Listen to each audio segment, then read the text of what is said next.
Today we're going to show you how to change the drum support roller on your dryer, and it's a really easy job. All we're going to need is a 1/4" nut driver, a long flat blade screwdriver, and a short flat blade screwdriver. Let me show you how we do it. Now, to do this repair, since we will be working near some electrical circuits, we'll have to disconnect the power to the dryer, so simply pull it forward and unplug the dryer. And if it's a hardwired dryer, we need to locate the fuse panel or breaker panel and turn the power off at that point. We'll next want to pull the dryer far enough forward that we can gain access to the back of it, so you'll need to disconnect it from the vent. Now, on conventional dryers that have a console on the back, you will need to remove the end caps and the screws that secure the console to the top and tilt it back to remove the top. On this style of dryer, we simply will need to remove 2 screws at the back of the main top and pull it back to gain access. There are 2 1/4" hex head screws that secure the top on this model. Just remove those, slide the top panel back, and then lift it free. Now, in this model, we'll need to remove the control panel from the front. It has a couple plastic clips inside that you'll be able to see that will need to be disengaged. So simply push them sideways to disengage them and tilt the console forward. And you may need the long blade screwdriver to access those tabs. Then there'll be 3 tabs across the top that we'll need to lift up on the console to disengage those. And we can tilt it forward, lift it up and out of the way. Now, that will give us access to 2 1/4" hex head screws that secure the front panel in place. And we'll also need to remove 2 screws in each bottom corner that secure the lower access panel. So we'll remove those first, and then just pull away on the bottom edge of that access panel and tilt it forward and let it drop down to unhook it from the bottom of the front panel. And we can set that aside. Now, next, there are 2 1/4" hex head screws in the bottom of that front panel. We can remove those. Now, before we remove the front panel, we'll want to disconnect the harness that goes to the door switch. So locate that below the front panel and just slide a flat blade screwdriver in under that locking tab. Separate that. There are tabs on both sides of that connector. And unplug the harness. Now, on these round door models, there are also 2 Phillips screws on either side of the lint screen opening that will need to be removed. And then the last step is to remove the 2 1/4" hex head screws at the top of that front panel. And just keep some weight against that panel to hold it against the cabinet as you remove those screws. And then lift up on the whole assembly, tilt it forward, and remove it. Now, our next step will be to remove the front bulkhead. And on models that have an electronic sensor dry, you'll need to disconnect the wire harness to that. So again, with a flat blade screwdriver, just go in under those locking tabs on the connector and just spread them enough that will allow it to disconnect. And then we'll remove the 2 1/4" hex head screws on the bottom. And we're also going to remove 2 screws on that blower housing, located here and here. And these screws are typically a gold color screw to indicate which ones that need to be removed. And then lastly, we can just loosen these 2 top screws. You'll note that there is a keyhole slot that fits down over those screws, so we don't need to completely remove them. And that will support that front bulkhead until we remove it. So just carefully pull on the bottom of that blower housing, lift up gently, clear the bottom lip of the cabinet. Once we've cleared that, we can lift up on the bulkhead, disengage it from those keyhole slots, and then tuck it down from behind the top panel. We can now set that aside. Now, next we'll want to remove the control panel completely from the dryer. So you'll note that there is a harness on this model that comes from the control panel back to the control board on the side here. So we just take our flat blade screwdriver and just release that locking tab with just enough pressure to clear the harness connector. Pull that through and then set this aside. Now, we will need to remove the drum as well. So we're going to remove this bracket from the front to allow us enough room to lift that up and pull the drum forward. We'll also need to disconnect the belt from the drum. So reaching in over top of the blower outlet, reach back until we find that belt, and you'll feel where it goes around an idler pulley. So we'll need to pull that idler pulley enough to release the tension, pull it towards the left, roll the belt off of the idler. That will give enough slack in that belt to be able to lift the drum up and away. So remove screws that secure that support from the cabinet. In this model there'll be one on the top and the side. You may have enough flexibility by just removing one side, but I find that you need to at least loosen the one on the front on the opposite side, and that should give you enough flexibility to pull that drum out from underneath of it. Slide the belt back off of the drum as you pull it forward.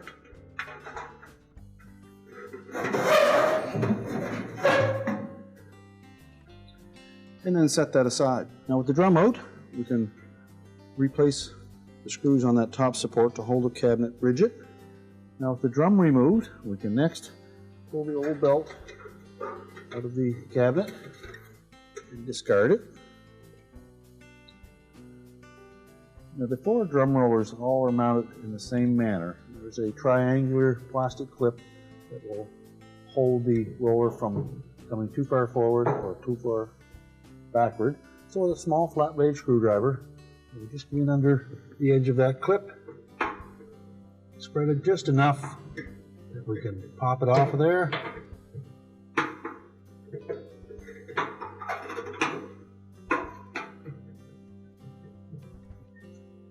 And just discard the old triangular clips, because we do have new ones with the kit. Slide the old rollers off, remove the rear clip as well, and then just slide them completely off the shaft, discard them. When installing the new clip, we're simply going to push it past the front groove where the front clip will sit into. You may need to use the flat blade again to lift it up out of that groove and push it completely to the rear and make sure it sets into the groove at the rear of that shaft.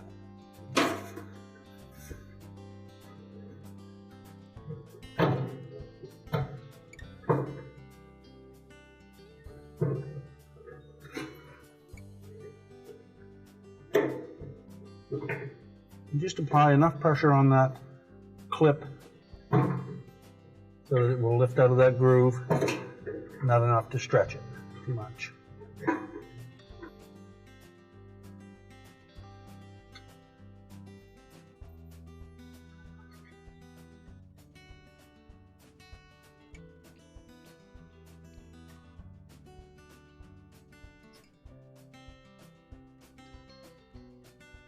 Try to hold one edge of that up onto the flat of the shaft as you try the rest of it out.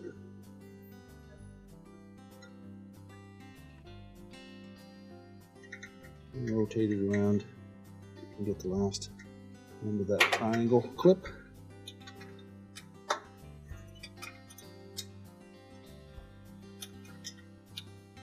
And slide it completely off and discard it. Slide the new one up past the first groove. And if need be, just gently spread it enough, pop it up out of there.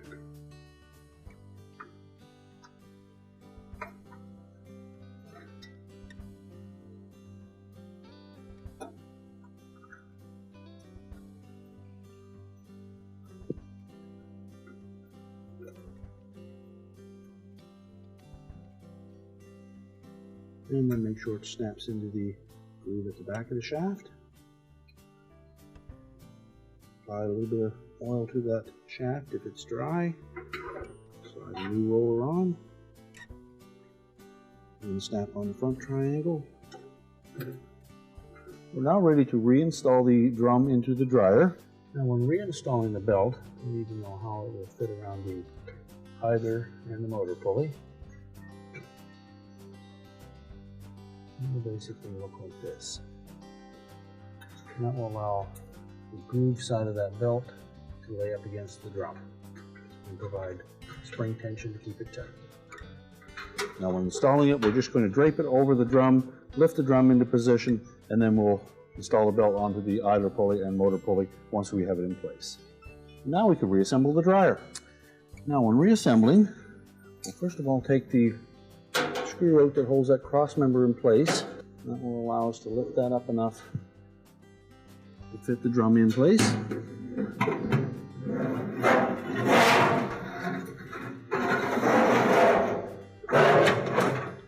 And just leave it a little bit forward so that we can drape the belt around the drum, feeding it through from the back side.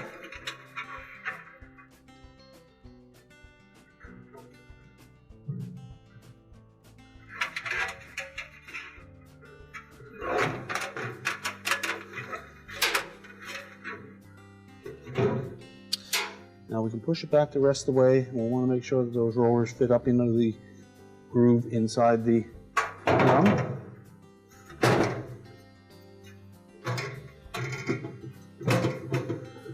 And make sure that the felt fits nicely around that back bulkhead.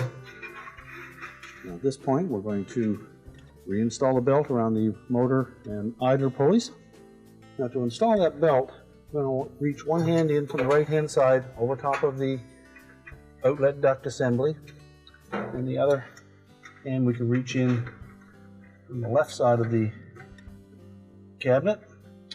Then we're going to take that belt, lay it across the top of the idler pulley with the groove side up, and then from the right side we're going to push it in underneath that idler pulley, forming a loop. And as we push the idler pulley to the left, we can take that loop and wrap it around the motor pulley. And just feel that belt, make sure that it's right side against the drum. And then carefully rotate the drum clockwise for a few turns, and you should see the blower wheel turning like that. You should see the groove side of the belt against the drum, and it should center up just about an inch forward into that hollow spot on the drum. Now we can reinstall the screw that holds that cross member in place, as well as the screw on the top that we removed. Now next we'll put the front bulkhead in place.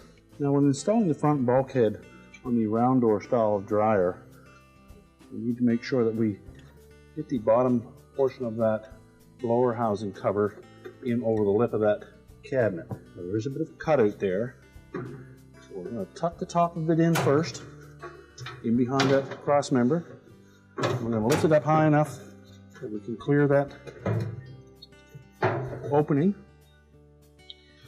and then lift up on the drum to make sure it sits down on top of the rollers.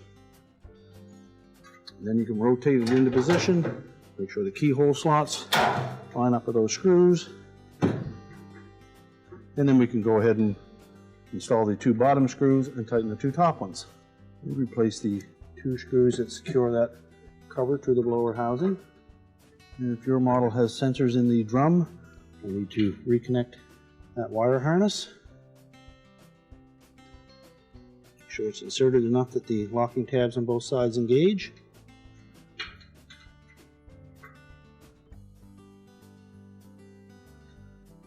And if you removed the screw on the left side of that cross member, we can reinstall that.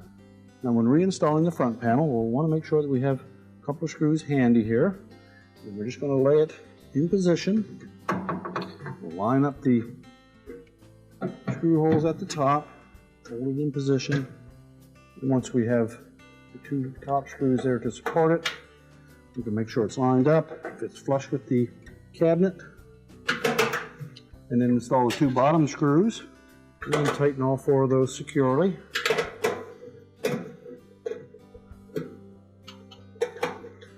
Remember to reconnect the door switch harness and insert the plug in full enough that the locking tabs engage. We can next reinstall the control panel. Begin by inserting the harness through that opening, and then we're going to engage this large tab in the center with the rectangular opening on that cross member, and then also engage the 2 tabs on either side and the 3 across the top. Make sure those tabs spring back towards the center of the console so that they're locked in position. Also reconnect the cable connector to the control board on the left side at the top here, and insert it fully so that the little locking tab hooks on the bottom and holds it in place. Then open the door and replace those 2 Phillips screws to secure the front panel to the bulkhead. We'll reinstall the bottom panel. We'll make sure that this top lip on the panel tucks up in underneath the front panel, and hold that in position while you install the 1/4-inch screws.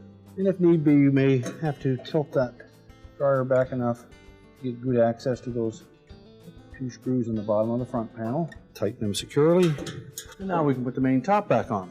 Now when reinstalling the main top on these round door models, you note there are a couple of tabs, and they will fit into that slot just where the cabinet is recessed back a little bit behind the cross member. So load into position, make sure it's down nice and flush, push it forward, and ensure that it engages those tabs, and install the 2 1/4-inch screws that hold it in position. We're now ready to reconnect the vent, and our repair is complete.